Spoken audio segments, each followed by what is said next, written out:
오늘 그냥 밑에서 하겠습니다. 우리 성도님들하고 좀 더 가까워지려고.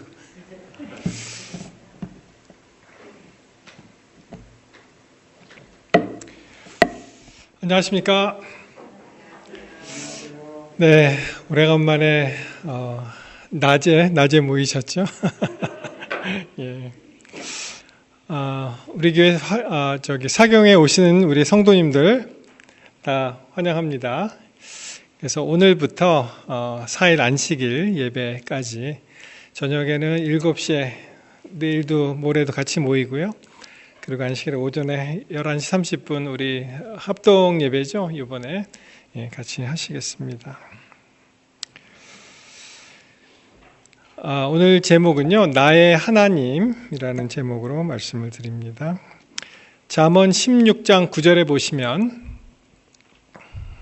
여러분 잘 아시는 말씀이 있는데요. 사람이 마음으로 자기의 길을 계획할지라도 그 걸음을 인도하시는 자는 누구시다? 예, 우리 여호와 하나님이십니다. 사람이 마음으로 자기의 길을 계획할지라도 그 걸음을 인도하시는 자는 여호와시니라. 그래서 오늘 함께 공부하실 책은 룻기서입니다. 룻기. 그래서 총 제목을 내가 만난 하나님, 그리고 오늘은 나의 하나님, 내일은 기뻐로 하일, 그리고 금요일에는 주의 옷자락, 그리고 안식일에는 완전한 회복, 그렇게 되어 있습니다. 여러분, 성경 편령 중에 여인의 표제가 제목인 성경이 있죠? 예. 또 어느 책 있을까요? 네. 그래서 이제 그 두 책에서 여인의 표제를 갖고 있는데 여러분 말씀하신 대로 이제 룻기하고 에스더서가 되겠습니다. 이 두 책은 또 여인의 이름이 이제 표제가 되어 있기도 하지만 공통점과 약간 다른 점을 말씀드린다면 우리 다 아시니까 룻에 대해서는 이방 여인으로서 앞으로 왕이 되실 메시아의 계보를 잇는 사람이 이제 룻이죠. 거기에 관한 책이 이제 룻기가 되어 있고, 에스더를 보시면 이분은 유대인이죠. 유대인으로서 이방의 왕과 결혼해서 그래서 이제 유대 민족을 구하는 그런 얘기가 이제 에스더입니다.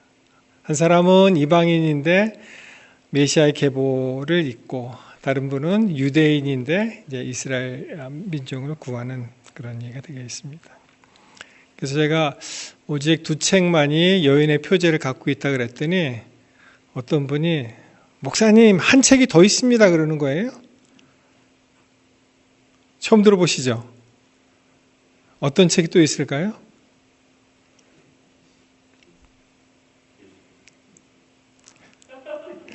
어떤 분이 그 민수기가 있다 그러더라고요. 민수기. 잘 모르겠습니다. 이 그 룻기는요, 그 맨 처음에 이제 보실 때 그 시대가 어디로 나옵니까? 배경이요?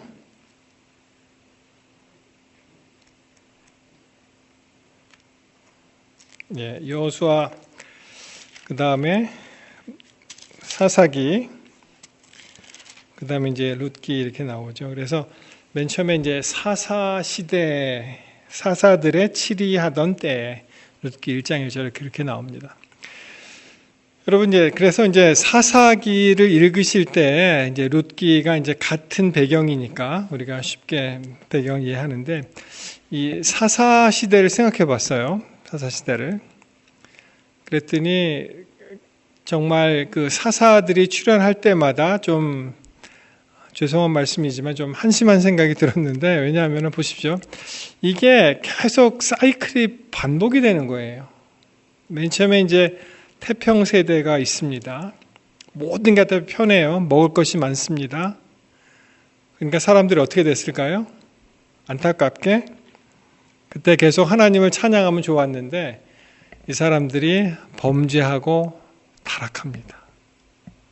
여러분, 세월이 너무 좋으니까 어떨 때에는 어떻게 돼요? 그냥 엉뚱한 일을 많이 하죠. 우리가 바쁘게 살고 정말 힘들게 살 때는 먹고 살기도 바빠 죽겠는데 이게 편해지니까 이제 다른 생각을 하게 된다는 거예요. 조금 다른 이야기이긴 합니다만 이민자들이 미국에 와서 성공을 빨리 합니다. 근데 따지고 보면 우리 자녀들을 보았을 때 미국에서 정상적으로 태어난 자녀들이 훨씬 더 많은 이점들을 가지고 있잖아요. 이미 거기에 뿌리박고 살고 있습니다. 그리고 모든 여건이 다 구비가 되어 있어요. 부모님 때부터 거기 사니까 집도 있고 차도 있고 다 있습니다. 그러나 그들이 어떻게 됩니까? 다 그런 건 아니지만 이제 많은 그러한 그 유혹에 이제 넘어가는 그런 일이 있습니다. 그래서 이제 사사시대를 보시면은 태평 시대를 지나서 범죄와 타락을 하게 되고 그러면은 주위에 있는 적국들이 이스라엘을 이제 점령을 하죠. 그러면 아주 괴로워졌어요. 그러면 뭐 해야 됩니까? 이 이스라엘 백성들이 뭐 했을까요? 그 다음에는 이제 하나님께 회개 기도를 합니다. 하나님 도와주십시오. 그러면은 하나님께서 개입하시고요. 그 기도에 응답하시고 개입하시고 그 다음에 하나님께서 누구를 보내신다? 사사들을 보내셔서 그들을 구원하면 그 다음에 어떻게 됩니까? 또 태평세대가 열리는 거예요.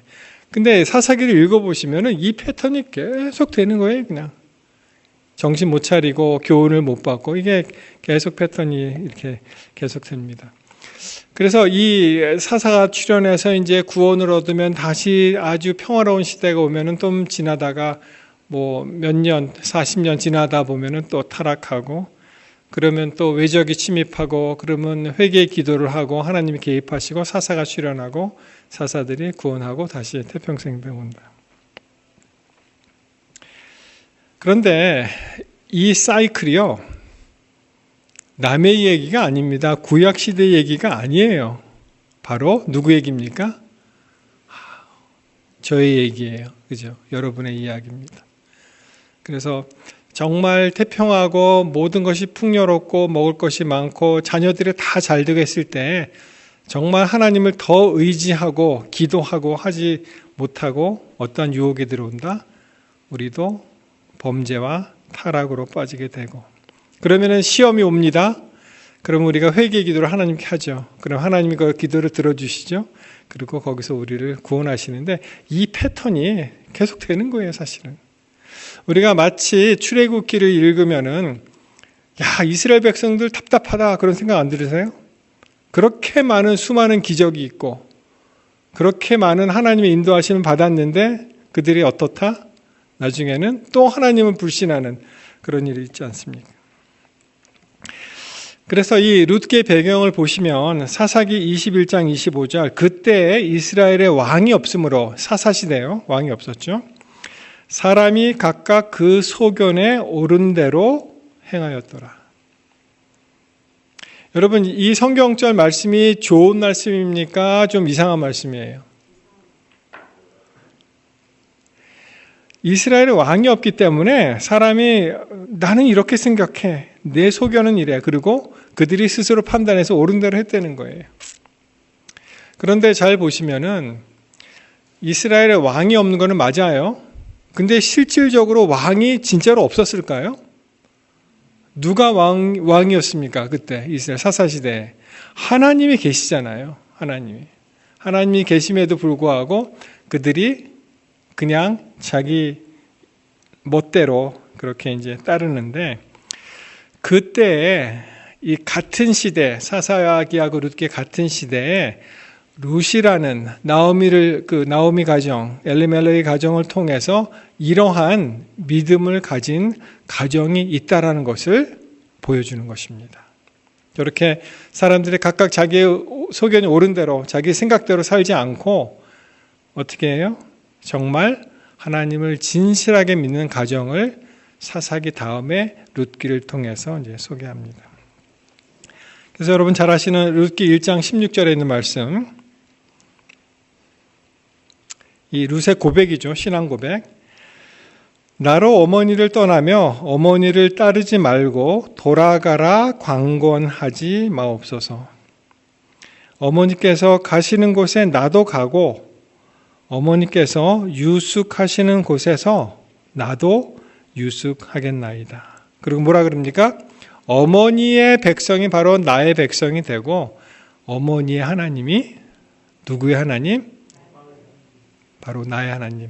우리 성도님들의 하나님이 된다는 것을 룻기를 통해서 그가 강력한 신앙의 증거를 하는 것입니다. 그러면서 이어지는 말이 어머니께서 죽으시는 곳에서 나도 죽어 거기 장사될 것이라. 어머니랑 같이 신앙 공동체가 돼서 내 뼈를 묻겠습니다. 나를 가라고 하지 마십시오. 만일 내가 죽는 일 외에 어머니를 떠나면 여호와께서 내를 벌을 내리시고 더 내리시기를 원하나이다. 이렇게 혼탁한 사사시대에 스스로 하나님을 왕으로 인정하지 않고 자기가 왕이 되어서 갈지마와 같이 행동하는 그런 사람들 속에서 룻이라는 이 가정을 통해서 이러한 하나님의 신앙 모본을 이 룻기를 통해서 알려주신 것입니다. 자, 이제 다 성경을 펴세요. 룻기 1장 1절로 가십니다. 자, 여기에 그 배경이 나오죠. 사사들이 치리하던 때에 그 땅에 그만 흉년이 들었습니다. 그래서 유다 베들레헴의 한 사람이 그 아내와 두 아들을 데리고 모압 지방으로 건너갑니다. 모압 지방에 가서 거기 이제 우거하였다고 나옵니다. 이것이 이제 배경이에요. 배경. 여러분, 이 베들레헴이라는 그런 어원 아시죠? 이게 무슨 뜻입니까? 우리말로 쉽게 얘기하면 베들레헴. 예, 빵집이죠. 떡집, 빵집. 이게 베드는 집이고요. 베델 그러면 하나님의 집이잖아요.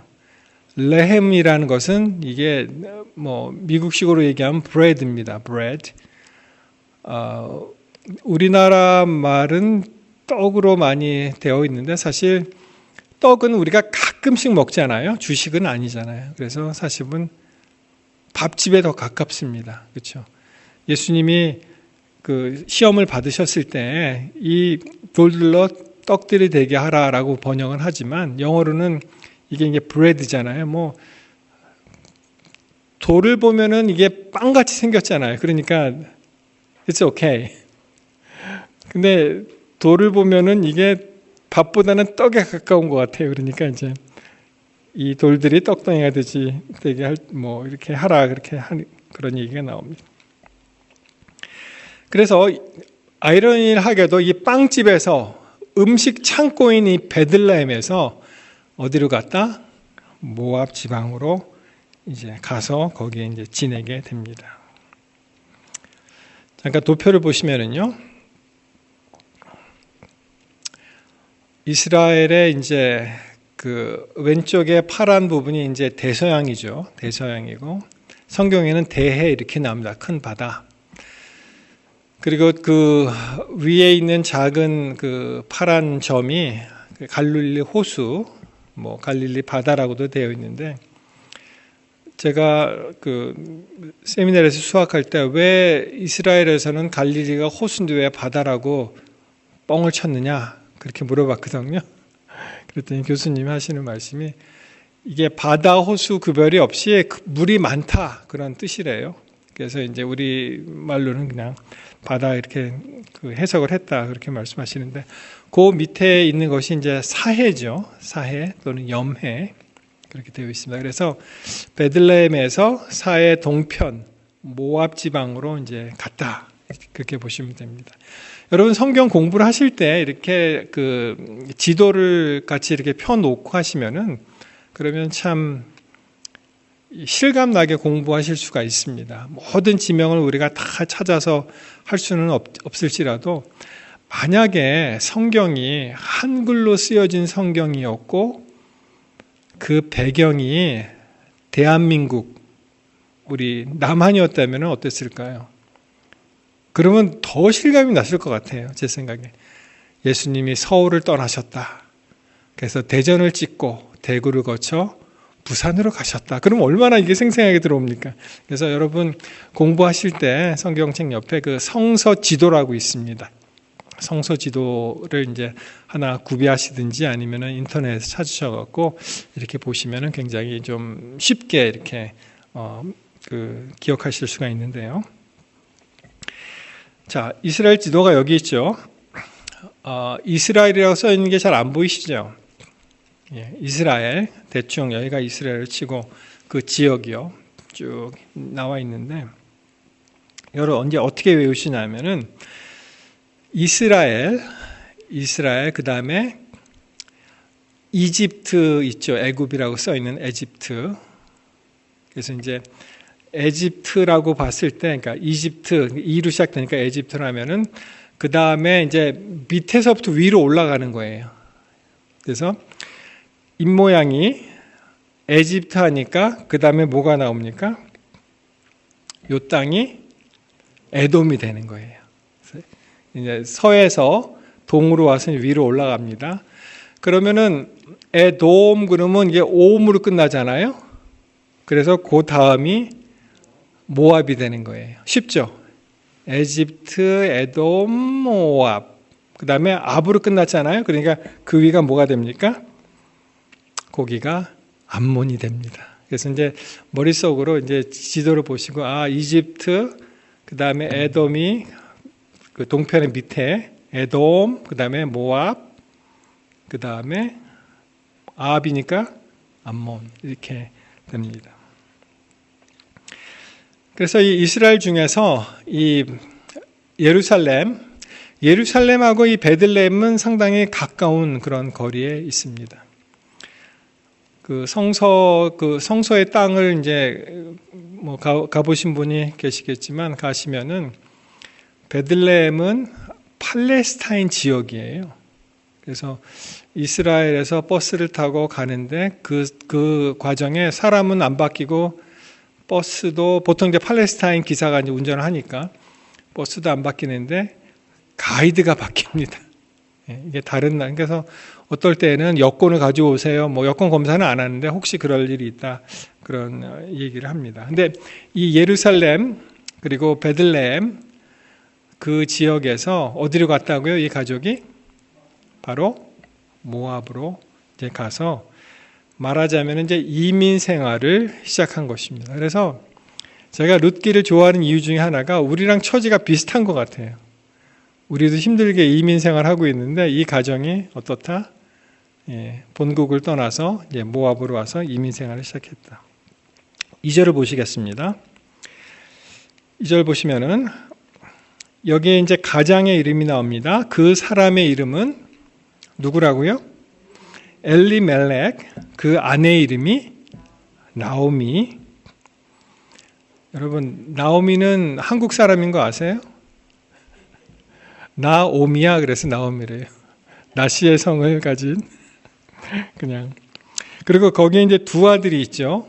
누구였습니까? 말론 그리고 기리온. 유다 베들레헴 에브라 사람인데 그들이 어디로 들어갔다고요? 우리 공부했던 모압에 들어와서 거기 유했다. 이 가정의 이름을 보면은 이 가정이 어떤 가정인지 우리가 상상을 좀 할 수가 있습니다. 여러분 이스라엘의 이름이 뜻이 많이 있잖아요. 엘리멜렉.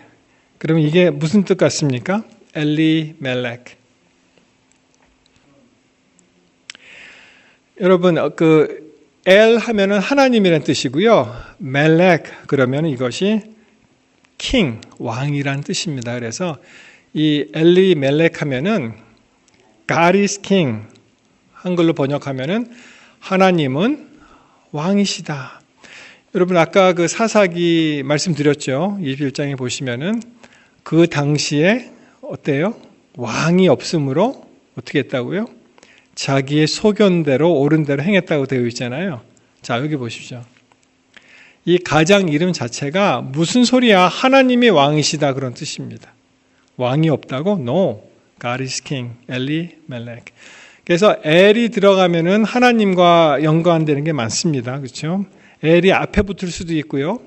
뒤에 붙을 수 있습니다. 다니엘 그러면 하나님은 나의 심판자셔. 뭐 그런 이름이 너무 많잖아요. 미가엘, 뭐 가브리엘, 뭐 엘이 굉장히 많습니다. 자, 그러면 나오미는 무슨 뜻일까요? 여러분 생각해 보셨습니까? 나오미의 뜻을 기억하십니까?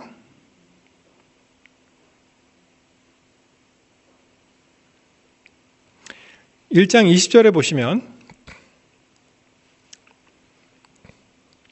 자, 19절에 나오미가 베들레헴으로 이제 다시 돌아오는 장면이 나오고 1장 20절에 보시면은 그들에게 이르되 나를 뭐라고 칭하지 말라? 나오미라 칭하지 말라. 왜 그랬을까요? 왜? 나오미란 이름의 뜻은 이게 기쁘다 이런 뜻이에요. 기쁨 이런 뜻입니다.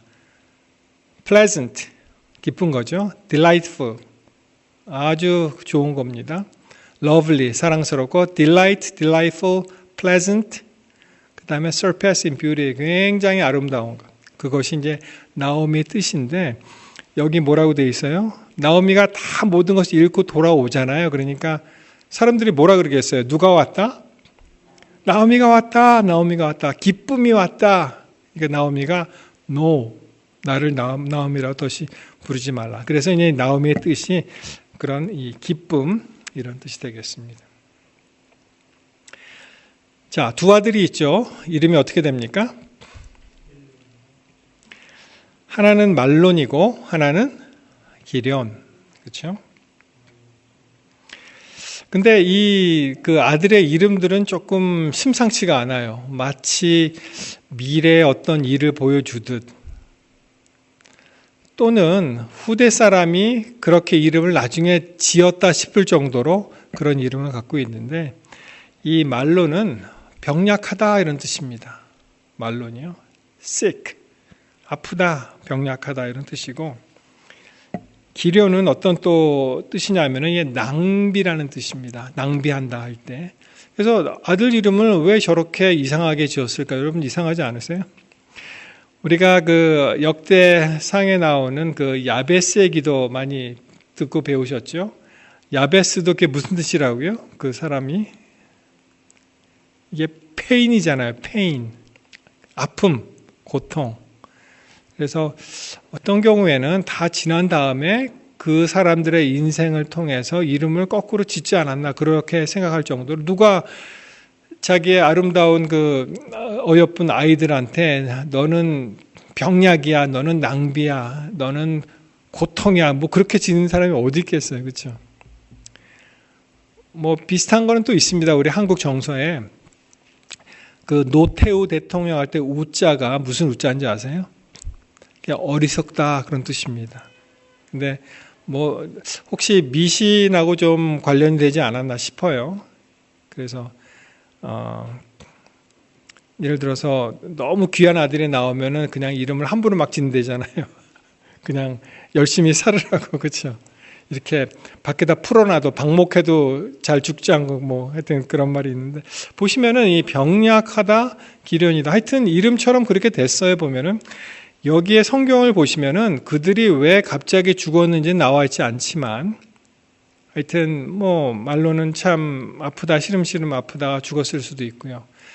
기련은 이름 자체가 낭비니까 뭐 정력을 낭비했다든지 아니면 허랑방탕한 생활을 했다든지 해갖고 그가 이제 죽었다는 것을 알 수 있습니다. 그게 이제 3절에 나오죠. 나오미의 남편 엘리멜렉이 죽고 나오미와 그 두 아들이 남았다. 이렇게 되어 있습니다.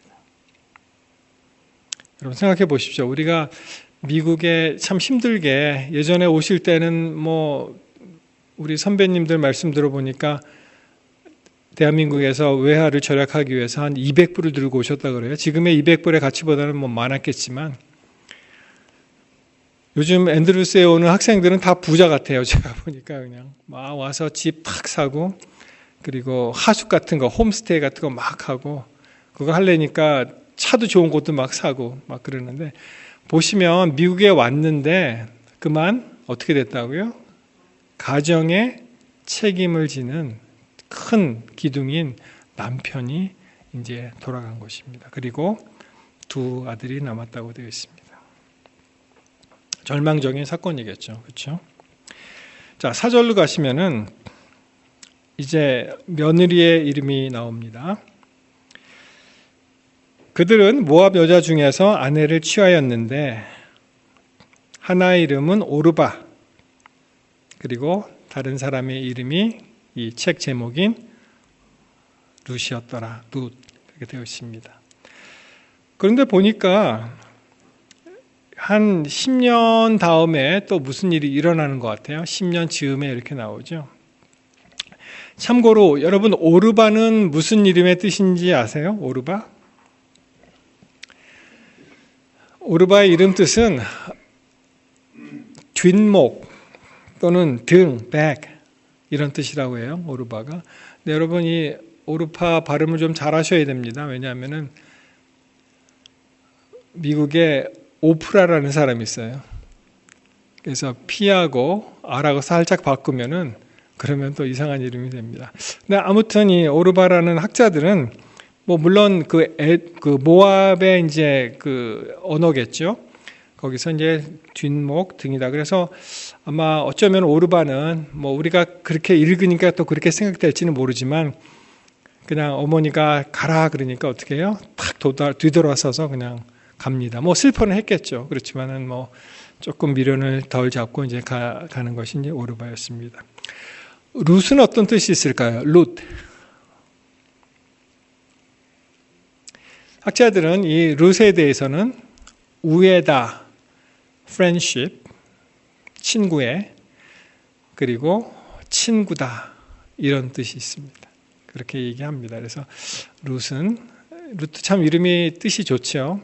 하나님의 친구 또는 이렇게 사랑스러운 그 우정을 나누는 우애 이런 뜻이 어머니까 시어머니와 그런 관계를 통해서 이제 좋은 관계를 맺는. 여러분, 우리 한국 사람은 그 언어 자체가 위아래를 많이 따지잖아요.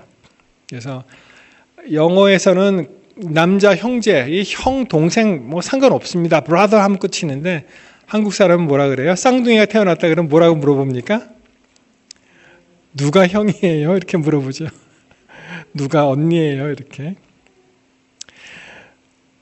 여러분, 이 오르바와 룻 중에 누가 손윗동서 같으세요? 이건 한국 사람들이니까 그냥 한번 질문을 드리는 거예요. 오르바 같아요? 예. 그러면 여러분, 룻의 남편은 누굴까요? 기억나세요? 뭐 말론 아니면 기련이겠죠. 뭐 뽑기를 하셔도 50%는 맞습니다. 룻의 남편은 누구 같습니까? 이 성경이 저는 그냥 뭐 이게 꼭 맞지는 않는데 예를 들어서 창세기 때 아브라함을 얘기하면서 아브라함이 맞이는 아니었어요. 그렇지만 아브라함의 이름이 먼저 나올 때가 있는데 저는 생각에 5절에 보시면은 말론과 기련 이렇게 나오죠. 그리고 오르바와 룻 이렇게 나옵니다. 그러니까 마치 오르바가 하고 이제 말론하고 서로 연결이 될 것 같은데 사실은 아닙니다.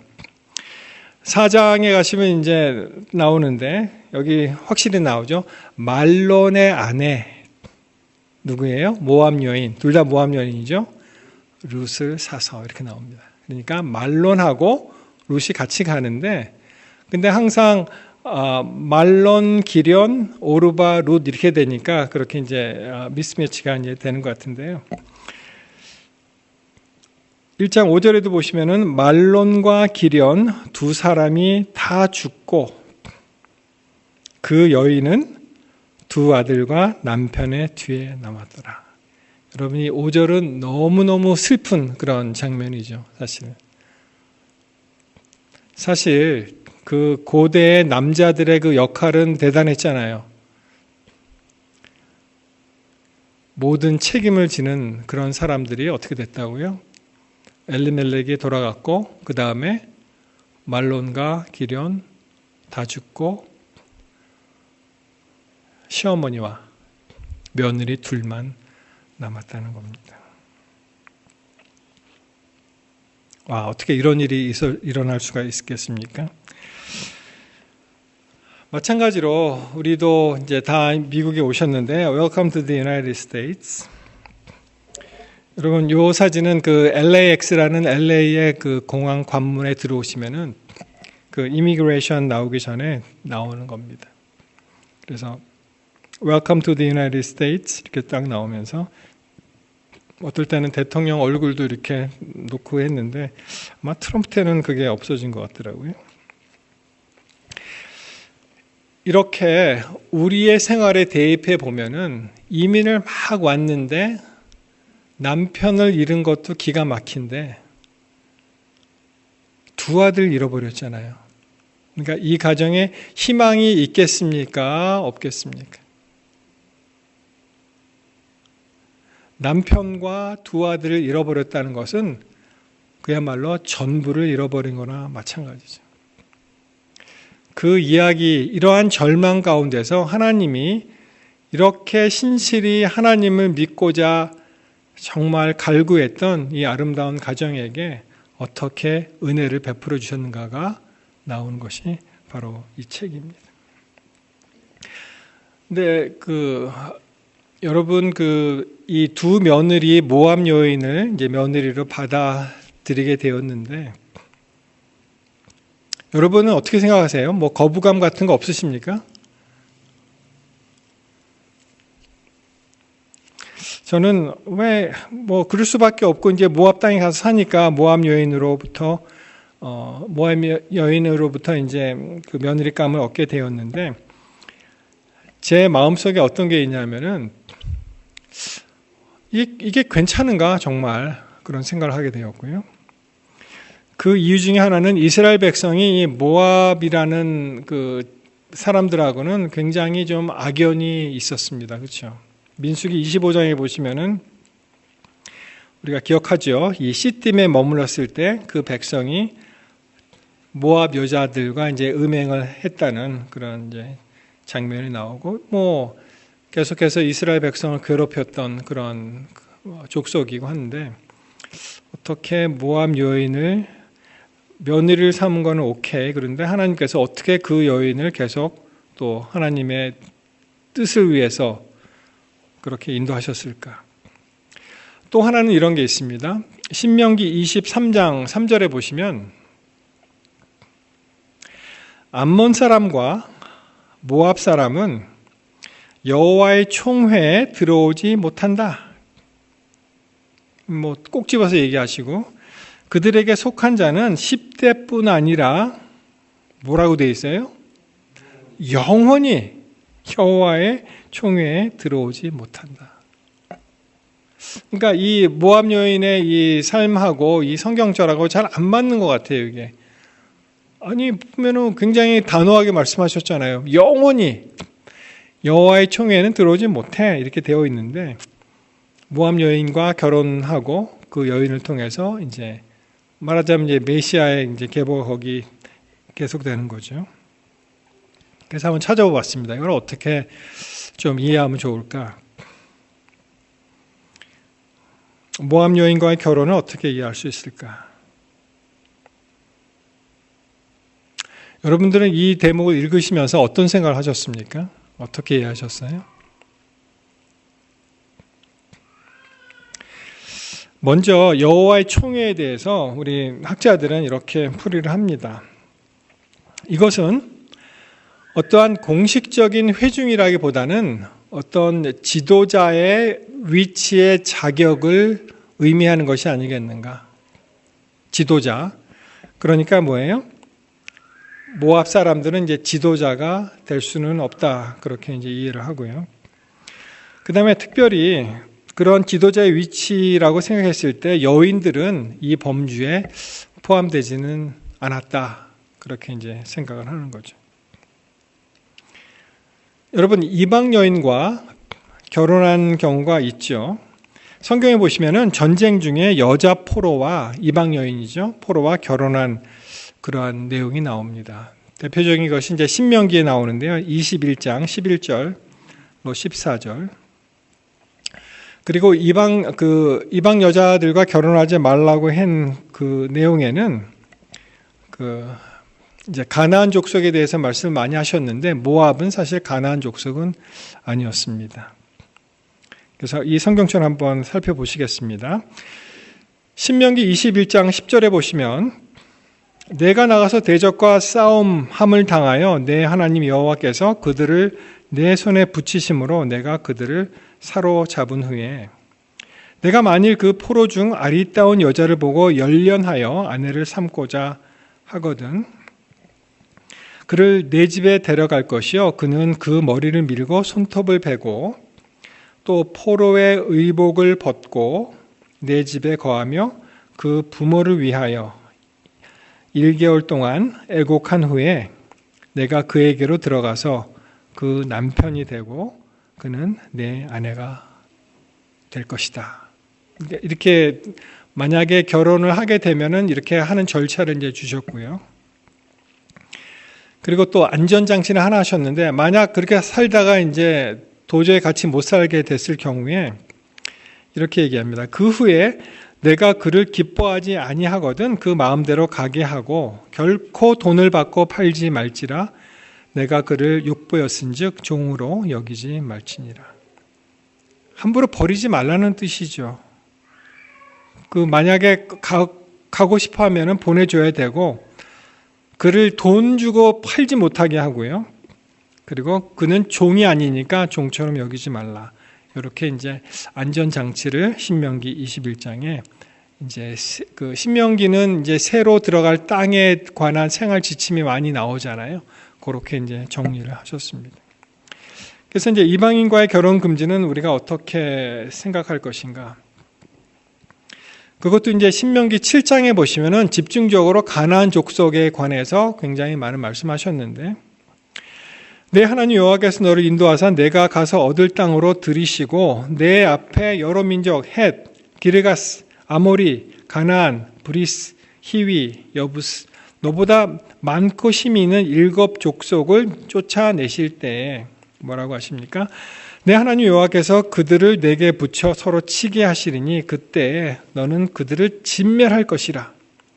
그들과 어떠한 언약도 하지 말 것이요 그들을 불쌍히 여기지도 말고 그 다음에 뭐라고 나옵니까? 그들과 혼인하지 말지니 내 딸들을 그 아들에 주지 말고 딸로 그 며느리를 삼지 말라.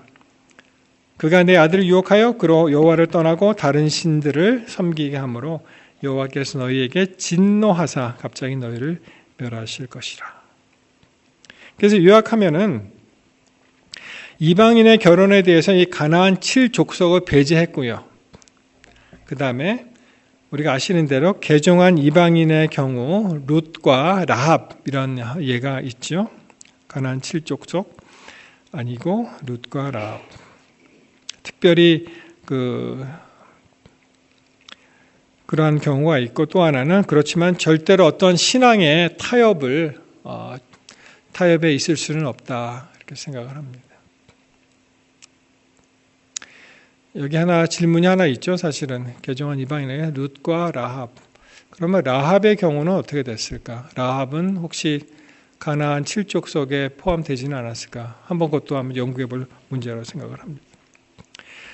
여러분 우리가 신앙생활을 하잖아요.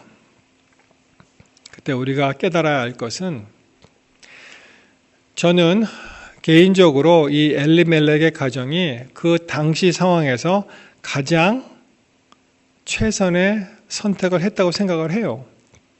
왜냐하면은 베들레헴에서 아무리 흉년이 왔다고 해도 거기 남아있는 사람이 있잖아요. 남아있는 사람이 있었습니다. 이 가정은 마치 그 상황이 그렇게 만들었듯이 도저히 있을 수가 없기 때문에 거기서 나왔겠죠. 그래서 나름 그때마다 가장 최선의 선택을 했다고 생각을 하고, 그래서 하나님은 그것을 인정하시고, 그래도 어떻게 해요? 우리가 마음속으로 계획하지만 그 길을 인도하시는 분 누구시다? 하나님이 인도하셨듯이 이 가정을 인도하는 것을 우리가 알 수가 있습니다. 마치 이런 거와 같습니다. 여러분 그 내비게이션 대부분 다 쓰시죠? 전에는 내비게이션이 없었을 때는 제가 지도 보는 걸 굉장히 좋아했어요. 그래서 꼼꼼히 지도를 사고 몇 번째 블럭에 가서 길 이름은 뭐고 좌회전한다. 그 다음에 3번 길 지나서 우회전한다. 그래서 그런 재미가 지금 없어졌어요, 사실. 사람을 좀 우둔하게 만드는 것도 같습니다. 여러분, 전에는 전화번호도 많이 외웠거든요. 근데 요즘에는 좀 우둔해졌어요. 그렇죠? 다 컨택트 있으니까 그냥. 이 내비게이션의 특징은 한번 잘못 들어가잖아요. 그래도 그때마다 어떻게 합니까? 잘못 들어가면 인도하죠.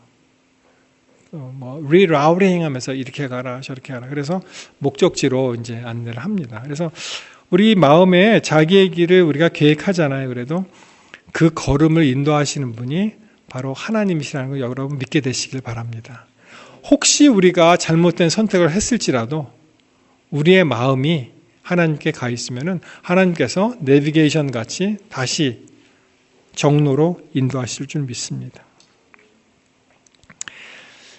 자, 이제 나오미가 이렇게 얘기합니다. 이제 각각 그 며느리한테 뭐라 그럽니까? 이제 돌아가라. 나도 이제 유다 땅으로 돌아가겠다. 그렇게 얘기를 합니다. 그때 12절 내 딸들아 돌이켜 너희 길로 가라. 나는 늙었으니 남편을 두지 못할 것이라. 가령 내가 소망이 있다고 한다 할지라도 오늘 밤에 남편을 두어서 아들들을 생산한다 하자. 너희가 어찌 그것을 인하여 그들의 자라기를 기다리겠느냐? 어찌 그것을 인하여 남편 두기를 멈추겠느냐? 내 딸들아 그렇지 아니하리라. 여호와의 손이 나를 치셨으므로 나는 너희를 인하여 더욱 마음이 아프다. 그리고 이제 돌려보낼 때 14절에 이제 다른 그런 상반된 결정을 하죠. 그들이 소리를 높여 다시 울더니 오르바는 그 시어머니에게 입을 맞추되 룻은 그를 쫓았더라. 여러분 오르바를 너무 탓하지 마십시오. 왜냐하면은 그 당시 상황에서 그래도 나름대로 그가 최선의 결정을 한 거예요. 오르바도 사실은. 그렇다고 오르바가 대단히 잘했다라고 얘기하는 것은 아니지만 두 여인의 그 선택적인 갈림길에서 룻은 어떻게 됐다고요? 그 시어머니를 붙쫓았는데요. 이 붙쫓았다는 말이 굉장히 좋은 말입니다. 이게 어떤 말이냐면 다바크라는 단어를 썼는데 이게 영어로 보시면은 cling to, 이 매달린다는 뜻이죠. fasten its grip, 이 굉장히 꽉 잡고 그리고 매달리는 뜻입니다. holding fast and stick together. 굉장히 마치 여러분 혹시 이 껌이 여러분 머리카락에 붙어 보신 적이 있으세요?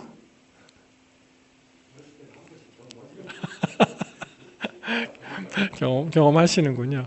마치 껌이 팍 한번 붙으면 이거 웬만해서 안 빠집니다. 그렇죠? 예, 아주 곤혹스럽죠. 우리 가운데 그런 분은 안 계시겠지만 누가 얘기해 주는데 이 콜라를 타서 묻히면 빠진다 그래요. 혹시 아이들이 장난하다가 힘들면은 이렇게 자르지 마시고 콜라를 타서 한번 주시기 바랍니다.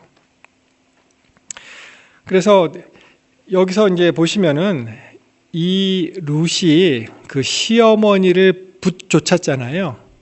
결국은 시어머니가 그 나오미가 믿는 하나님을 붙잡은 것입니다. 여러분 우리 신앙도 참 그랬으면 좋겠어요. 이게 떨어질래야 떨어질 수 없을 정도로 꽉 붙잡는 거예요. 하나님 어떠한 시련과 어려움과 조롱과 핍박이 오더라도 어떻게 해요? 껌이 머리카락에 탁 달라붙듯이 이게 안 떨어지는 것입니다. 그러한 룻의 신앙을 여기서 이렇게 표현을 합니다. 자, 그래서 할 수 없이 이 룻이 나오미가 룻을 거둬들이고 이제 고향으로 오게 되죠. 아까 읽은 19절입니다. 이 두 사람이 행하여 베들레헴까지 이르니 베들레헴에 이를 때 온 성읍이 그들이 인하여 떠들고 이르기를 이가 나오미가 나오미냐 하는지라. 여러분, 이민 사회에서 고향으로 돌아가고 싶을 때는 언제예요? 우리 한자 성어에 내자가 있죠. 뭐라 그럽니까? 좋은 옷을 입고 고향으로 돌아가는 거, 그죠? 금의 환영. 이 결과는 정반대였습니다. 모든 것을 잃고 남편도 잃어버리고 두 아들도 잃어버리고 빈 털터리가 돼서 겨우 심하게 얘기하면 거짓골로 이제 돌아가는 거예요. 여러분, 우리가 하나님께 돌아가는 데는 아무런 장애가 없습니다, 사실. 그렇지 않아요? 예, 그 무엇이 어떠한 대단한 힘이 우리를 하나님과 우리 사이를 갈라놓을 수가 없는 것이죠. 죄인이 하나님께 돌아가고자 결심하고 그렇게 행동할 때 하나님께서는 항상 우리를 품어 안아주실 것입니다. 룻과 나오미의 그 심정이 아마 그랬을 거예요. 그러면서 내가 나오미냐 그렇게 했을 때 뭐라고 했다고요? 이 사람이 나를 더 이상 나오미의 뜻이 뭐라고요? 기쁨. 야, 저렇게 즐겁고 행복하고 기쁨의 여인이라고 부르지 말고 나를 마라라고 칭하라. 이는 전능자가 나를 심히 괴롭게 하셨습니다. 마라가 이게 bitter 이런 뜻이에요. 마라. 그러니까 내가 나를 이제 나오미라고 기쁨이라고 부르지 마. 나는 이제 쓴맛 다 본 사람이야. 그러니 나를 bitter, 쓰다, 힘들다, 짜다 이렇게 부르라는 거예요.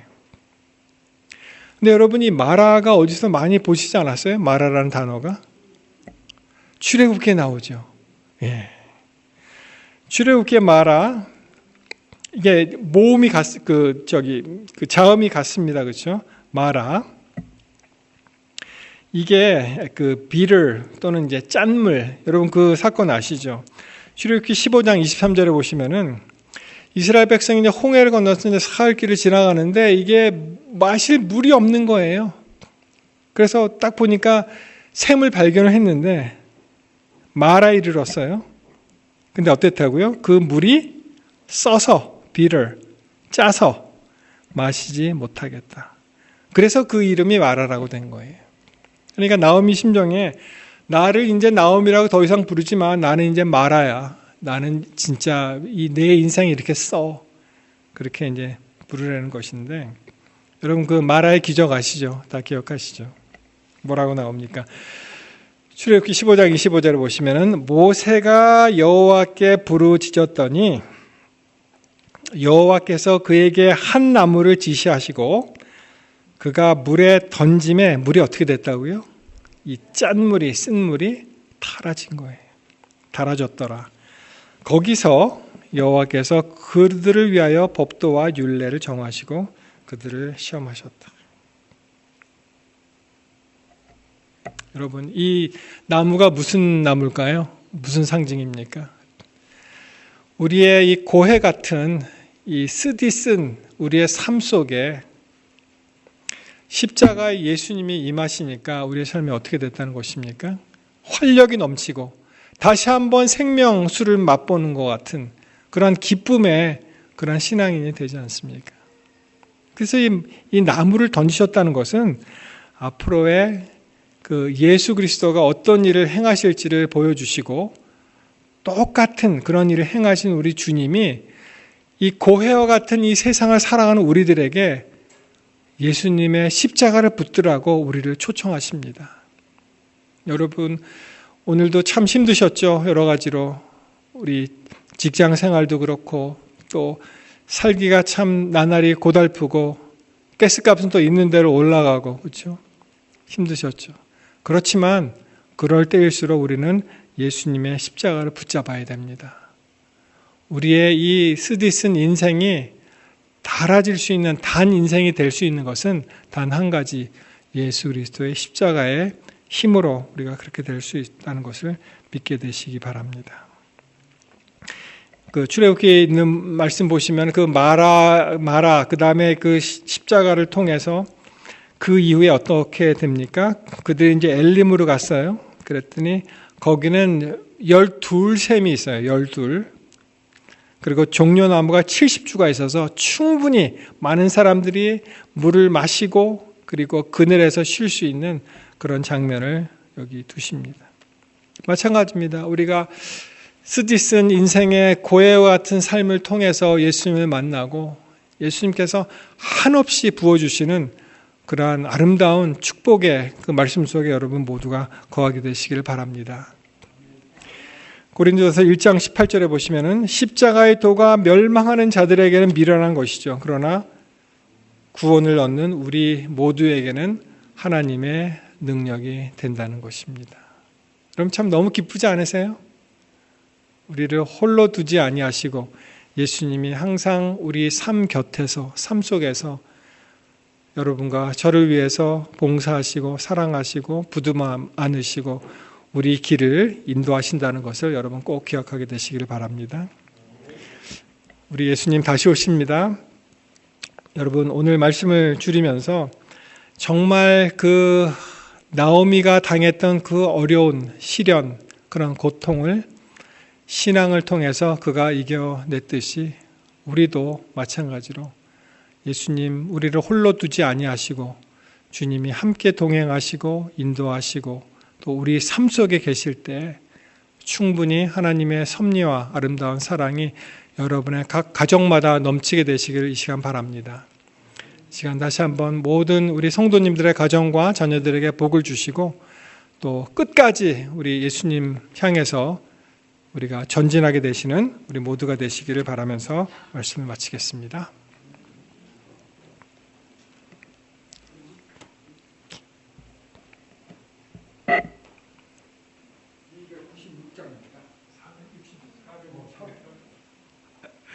예, 461장을 함께 부르신 후에 예배를 마치겠습니다.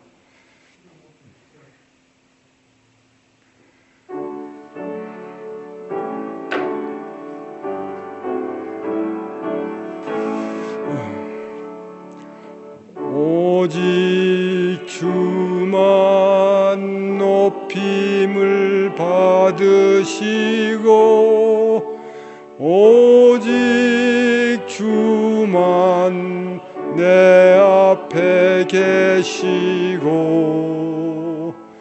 오직 주만 내 모든 행동 속에 오직 주만 내 모든 생각에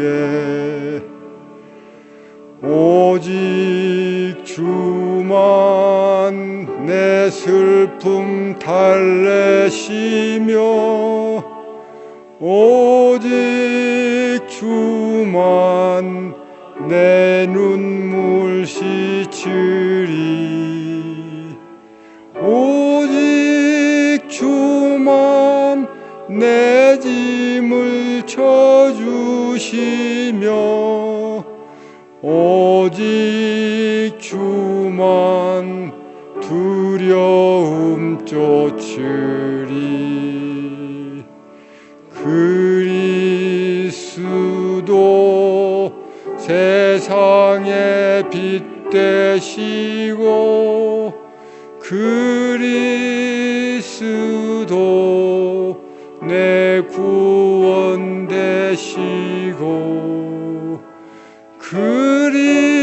그리스도 길이요 진리 생명 그리스도 선한 목자일세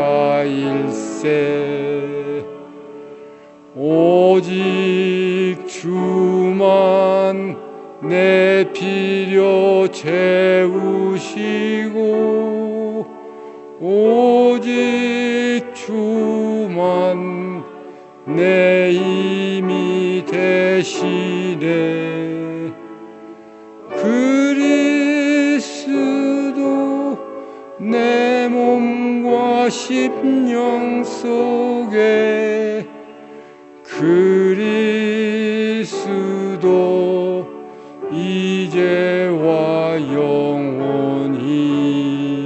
목사님 축도로 예배를 바치겠습니다. 하나님 감사합니다. 우리 앵커리지 교회를 사랑하셔서 우리 말씀의 잔치를 베풀어 주시고 또 이번 교회를 통해서 다시 한번 주의 말씀을 가까이 할 수 있도록 인도하셨사오니 참으로 감사합니다. 오늘 룻기를 통해서 우리 주신 말씀을 가슴에 담습니다. 아버지 하나님, 우리의 삶이 고달프고 힘들고 또 여러 가지로 상처받는 삶일지라도 우리가 주님 앞에 나감으로 깨끗하게 치유함을 받고 더욱더 믿음의 전진을 계속할 수 있도록 주님 도와주시옵소서. 살아가는 교회에 주께서 복을 내려주시되 특별히 각 가정마다 필요한 모든 것들을 공급해 주시고 또 자라나는 아이들 또 우리 다음 세대를 위해서 준비할 수 있도록 주님 도와주시옵소서. 이제는 우리 주 예수 그리스도의 높고 크신 은혜와 아버지 하나님의 극진하신 사랑과 성령님의 감화 감동 교통하심이 다시 한번 우리의 마음을 추스리고 주님께 우리의 마음을 온전히 바치기로 작정한 주의 사랑하는 성도들 위해 이제로부터 영원히 함께 해주시옵기를 간절히 축원하옵나이다. 아멘.